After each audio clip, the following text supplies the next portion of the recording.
इस कार्यक्रम के पुण्यार्चक हैं श्रीमती अंगूरी जैन, पुत्र श्री राजीव जैन, श्रीमती ऋतु जैन, अनंतवीर जैन, ऋतुराज जैन, बेटी Jyoti Jain, Chinki Jain, Isha Jain, Yash Jain, Jain steel and brokers, Ramlila Chauraha, Vidisha, Madhya Pradesh.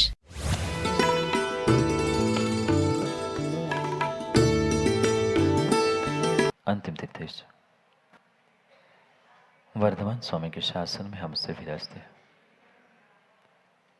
और उनकी यह पावन पीयूष देशना हम सभी के लिए परम उपकारी है।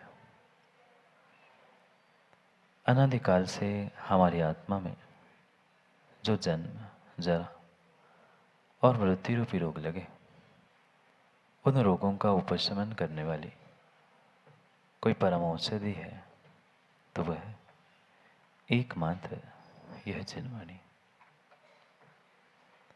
भव्य आत्माओं, जीव इस संसार में इस जीवन को प्राप्त करने के बाद भी कहीं न कहीं आपत्ति और विपत्तियों को प्राप्त कर लेता है। जितना जितना वो सुखी होने का प्रयास करता है, उतना उतना ही वह सुख से दूर होता है, क्योंकि जो उसका श्रम था, जो उसका पुरुषार्थ था, वह कहीं न कहीं विपरीत रूप से चल रहा था। आज तक व्यक्ति के जीवन में जितने जितने अनर्थ घटित हुए, उस अनर्थ को, उस विपरीतता को समझने की आवश्यकता है। जीवन मिल लेना, मनुष्य बन लेना फिर भी आसान है, पर उस जीवन का, उस मनुष्य पर्याय का आनंद लूट लेना बहुत कठिन है। सुख के साधन बराबर हमारे घर में रखे हैं। क्या हमारे सुख के साधनों की कमी है? सुख की नहीं पूछ रहा हूं, सुख के साधनों की क्या किसी भी प्रकार से कोई जय कुमार जी कमी है? नहीं है। घोड़ा, गाड़ी, नौकर, बंगला, मकान, खाना पीना, कपड़े, गहने, जो चाहिए चंद घंटों में, चंद मिनटों में हमारे पास उपलब्ध होता है। ये सब कुछ होने पर भी हम इस जीवन का, इस मनुष्य पर्याय का आनंद क्यों नहीं लूट रहे? क्योंकि ये सुख के साधन ही हमारे लिए बहुत बड़ी अनर्थ की जड़ बन रहे हैं। जितने जितने आज तक इस संसार में अनर्थ हुए, चाहे युद्ध हुए हो, चाहे अन्य भी कोई उपसर्ग, आपत्ति, विपत्तियां प्राप्त हुई हो, कहीं न कहीं उसके पीछे का एक मात्र कारण है, ये आपका ध्यान।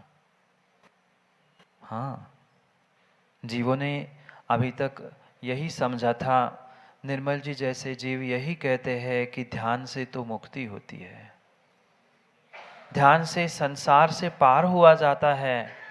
पर मैं कह रहा हूं, तुम ध्यान से ही संसार में भटक रहे हो। ध्यान से ही नरक जाया जाता है, ध्यान से ही नरक जाया जाता है। ये मत सोच लेना कि महाराज जी कुछ गड़बड़ बोल रहे हैं, नहीं, ये परम सत्य है। ध्यान से ही नरक, तिर्यंच, ये संसार प्राप्त होता है। अभी तक तो कई बार यही सुना और यही शायद माना है कि ध्यान से तो स्वर्ग मोक्ष की प्राप्ति होती है।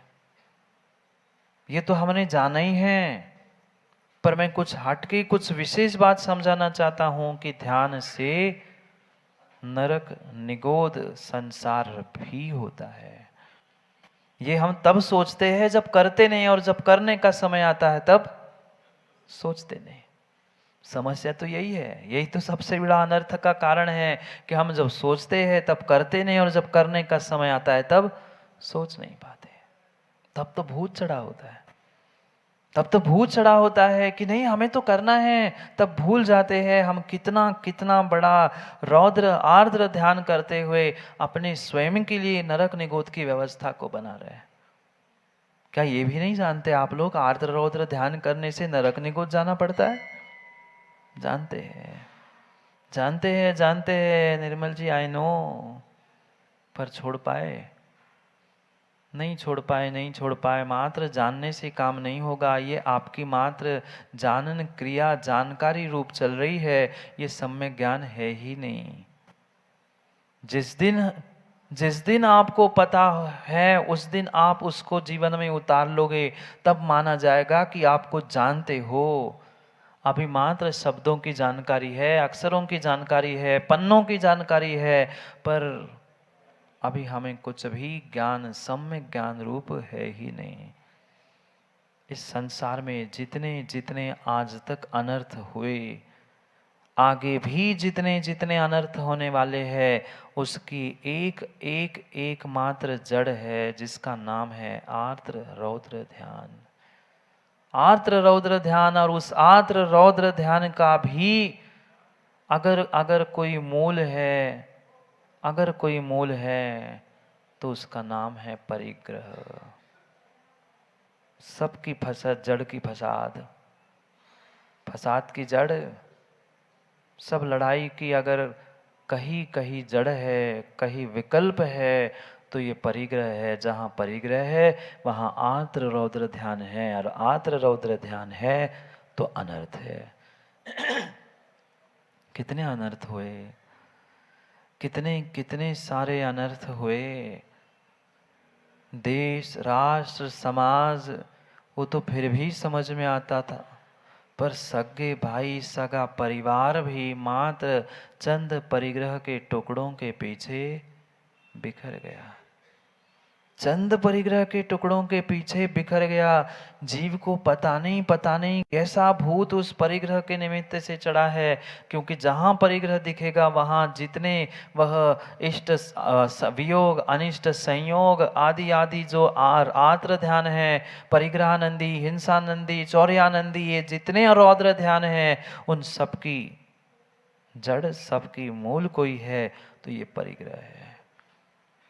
आज सोमप्रभ स्वामी हमें उस जड़ की ही बात समझाने वाले हैं, उस जड़ की ही बात समझाने वाले हैं। जड़ के पीछे जड़ हो गए, जड़ के पीछे जड़ हो गए। कौन सी जड़ और कौन सा जड़? ये जो अनर्थ की जड़ थी, आर्द्र रौद्र ध्यान की जड़ थी, उस जड़ के पीछे ये चेतन भी जड़ हो गया। मैं धन कमा लूँ, मैं पैसा कमा लूँ, मैं परिग्रह जोड़ लूँ, मैं ये इकट्ठा कर लूँ, मैं वो इकट्ठा कर लूँ। उस इकट्ठा करते करते करते करते करते जो इकट्ठा कर के लाए थे, वह पुण्य, वह आयु हम एक एक क्षण में नष्ट करते। ऐसे ऐसे ऐसे तक जीव देखे गए इस परिग्रह को इकट्ठा करने के चक्कर में। वह अपनी पर्याय, अपना जीवन, अपना पुण्य, अपना धर्म तक बेचने के लिए तैयार हो जाते हैं, बेचने के लिए तैयार हो जाते हैं। जिसकी जिसकी दृष्टि उस परिग्रह पर यानी पर वस्तु पर, सामग्री पर पड़ी है, वह कभी जीवन में सुखी जीवन जी ही नहीं सकता, क्योंकि सब कुछ होने पर भी उसे जो मिला है उस पर संतुष्टि नहीं होती, खुशी नहीं होती, खुशी नहीं होती। चलते चलते ऐसे भी जीव हमने देखे, चलते चलते 1 रुपए की वह रास्ते पे पड़ी हुई सुई, कितने लाख की माँ? एक सुई कितने लाख रुपए की? विदिशा में 1 आध लाख, सैकड़ों, हजारों। 1 रुपए की सुई भी रास्ते में कहीं मिल जाए, व्यक्ति उठा के धीरे से देखता है, किसी ने देखा तो नहीं, धीरे से जेब में लग ली, चलो 1 रुपए तो बचा। कितनी कितनी विचित्र दशा है जीव के भावों की, कितनी विचित्र दशा है। साधनों में कहीं से कहीं तक कोई कमी नहीं है, पर फिर भी और चाहिए, और चाहिए, और चाहिए। भाग रहा है, दौड़ रहा है, मर रहा है, पिट रहा है, चंद पुद्गल के टुकड़ों के पीछे, जड़ के पीछे इस चेतन को भी जड़ बना रहा है। कितनी कितनी अहमियत है आज जीवों को धन की, कितनी अहमियत है आज हर इंसान को धन की। अगर इतनी अहमियत अगर तुम्हें धन की जगह धर्म की हो जाती तो क्या नहीं हो जाता, पर हमें धर्म की अहमियत नहीं। अहमियत धर्म की नहीं है, अहमियत धर्म की नहीं है, धन की जरूर है, धन की जरूर है, धन की जरूर है। यहाँ बस इतनी खबर हो जाए विदिशा में कि प्रवचन के बाद सबको कुछ मिलने वाला है। अभी देखो बाहर तक लाइन संजय जी मिल जाएगी कि कुछ मिल रहा है। क्या करे? थोड़ा सा व्यक्ति को लोभ धन का मिलता है, परिग्रह का मिलता है, वो धर्म को, ईमान को भी बेच के दौड़ने के लिए खड़ा होता है। देख लेना, अभी कर लेना घोषणा, 10 दिन सबको सामग्री बटेगी, देख लेना फ्री में लेने वाले कितने खड़े मिल जाएंगे। क्यों नहीं हम समझ पा रहे हैं अपनी जीव की अनादि की परिणति, अनादि की भूल को। जब तक समझेंगे नहीं तब तक सुधार भी होने वाला नहीं है। थोड़ी सी अरे देखो ना, जहाँ धर्म नहीं है, कोई ईमान नहीं है, कोई वस्तु स्वरूप नहीं है, वहाँ हजारों लाखों की लाइन लगी है। क्यों? कुछ मिल जाएगा। ऐसे नहीं मिल जाएगा तो ऐसे लाने के लिए ऐसे ही मिल जाएगा, नहीं समझ रहे? माला ही मिल जाए, कुछ उपदेश ही मिल जाए, कुछ आशीर्वाद ही हो मिल जाए, कुछ तंत्र मंत्र ही हो जाए, हमारा धन संचय बढ़ जाए। पर जितनी आसक्ति और जितनी वह आकांक्षा धन के प्रति जीवों को है, परिग्रह इकट्ठा करने की है, उतनी धर्म के प्रति जीव की इच्छा, आत्मीयता बची ही नहीं है। जब तक ये परिग्रहानंदी रौद्र ध्यान कम नहीं हो रहा है, तब तक विश्वास मानना कभी जीवन में सुख आनंद आ नहीं सकता। जितना जोड़ा है माँ, उसका तो पूर्ण उपयोग कर पा रहे। ऐसी कई घरों में स्थितियां है कि इतना सारा जोड़ के रखा है, वो तक भोगने के लिए पूरा समय नहीं है, पर फिर भी और मिल रहा है सो और मिल जाए, लाद जाओ, धरत जाओ और मरत जाओ। यही स्थिति है, लाद जाओ, धरत जाओ और मरत जाओ। जितना मिल रहा है, कभी आज तक किसी ने ये कहा ही नहीं कि बस बहुत दुकान चली अब बंद कर लो। जीवन भर के लिए नहीं, कई पीढ़ियों के लिए कमा के रख लिया, पर फिर भी अभी तो स्वागत ही है।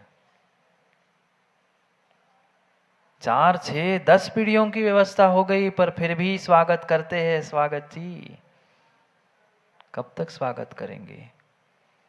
कभी स्वयं के भी बारे में तो सोचो।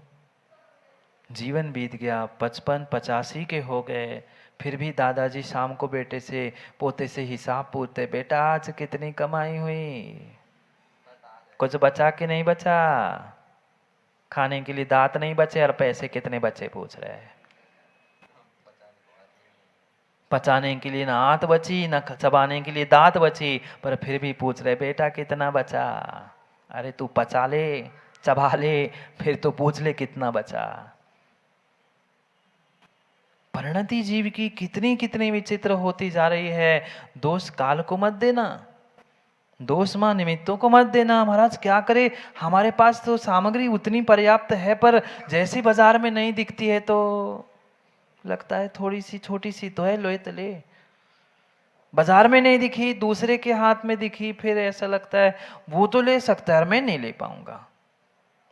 कई सारी सामग्री घर में, गृहस्थी में रखी ऐसी है जिसका माँ शायद जिंदगी में एक बार प्रयोग किया हो, पुनः अभी तक उठाया नहीं, पर इसलिए लाई थी कि पड़ोसी के घर में थी। ऐसी स्थिति है। पाटनी जी शादी हुई? नहीं, मुझे पता है, पूछ रहा हूँ, सबके सामने पूछा जाता है यार, पंचों के सामने, इसलिए पूछ रहा हूँ। शादी हुई ना? शादी हुई थी और शादी में बहुत सुंदर कपड़े भी पहने होंगे, बहुत सुंदर कपड़े। उनको नहीं देखो, अपने आप को देखो। सबकी शादी हुई, सबके पास वे सुंदर पोशाक, सुंदर कपड़े होंगे ना, होंगे ना? बेच दिया क्यों? क्यों बोलो ना, क्यों रखा है? वही तो पूछ रहा हूं। क्या उसकी रोज पूजा होती है? उसकी कोई पूजा होती है? माँ घर में रखे हुए शादी के जोड़े, शादी के कपड़े, शादी की व्यवस्था क्यों रखी है? क्या फिर से पाटनी जी उसको पहनना है? क्या फिर से पहनना है? क्या पहनने की कोशिश भी करो तो नहीं आएगा। पता है कितने ज्ञानी है बताओ, कितने ज्ञानी है बताओ। शादी के समय के फिर भी वे सूट, वे शेरवानी, सब कपड़े व्यवस्थित रखे हैं। ये कह रहे अभी आएंगे नहीं महाराज, पर फिर भी अभी तो कह रहे थे, पहने थे। अभी तो शाम तक गायब हो जाएंगे, पर अभी भी कुछ ना कुछ सामग्री मां घर में नहीं रखी, जिसका कभी फिर से प्रयोग नहीं हुआ, पर फिर भी उसको रखी ऐसी परिग्रही कि वो सामग्री सड़ जाती है, पर देने की इच्छा नहीं होती, देने की इच्छा नहीं होती, देने की नहीं इच्छा होती। और देने की तो ठीक ही है, और जोड़ने की इच्छा होती है। कितना कितना जोड़ेंगे, कितना ला देंगे, कितना कितना जोड़ जोड़ के लाद लाद के मर रहे हो। कभी तो विचार करो, क्या कर्मों का आश्रय नहीं हो रहा? आश्रय बंध नहीं हो रहा? कोई भी समय मां ऐसा नहीं है जहां आपको कर्मों का आश्रय बंध नहीं हो रहा। प्रति समय प्रतिपल कर्मों का आश्रय बंध हो रहा है। अगर उस परिग्रह नंदी रौद्र ध्यान में जीव सतत सतत डूब रहा है तो पक्का मानना नरक निगोद के अलावा अन्य कोई स्थान मिलने वाला नहीं है। आत्र ध्यान भी हुआ तो क्यों हुआ? जो इष्ट के वियोग के प्रति तुम्हारे भाव हो रहे, इष्ट वियोग नामक जो पहला आर्द्र ध्यान हुआ है वो भी परिग्रह से तो हुआ। परिग्रह ही नहीं होता तो इष्ट कौन सा, अनिष्ट कौन सा? ये मेरा, ये तेरा, ये राग, ये द्वेष, ये जितने जितने हमारे आत्र रौद्र रूपी अशुभ ध्यान की परिणति चल रही है, ये अशुभ ध्यान, ये आत्र रौद्र ध्यान ही संसार के सभी अनर्थों का जड़ है। अगर सीधे ही कह दे अर्थ ही अनर्थ की जड़ है, अर्थ ही अनर्थ की जड़ है। कहने के लिए तो अर्थ है, कहने के लिए अर्थ है, पर जिसका कोई वास्तव में अर्थ नहीं। कहने के लिए तो अर्थ है, पर उस अर्थ का कोई अर्थ ही नहीं बचा, कोई मीनिंग ही नहीं बची। आज अर्थ के लिए आदमी कहां तक गिर जाता है। आज की नहीं, चौथा काल की बात भी क्यों ना हो, उस परिग्रह के पीछे कितने राजाओं ने दूसरों के राज्य पे आक्रमण किया। कमी थी कुछ? कमी थी क्या कुछ? किसी प्रकार से राज्य में कमी नहीं थी, सुख के साधनों की कमी नहीं थी।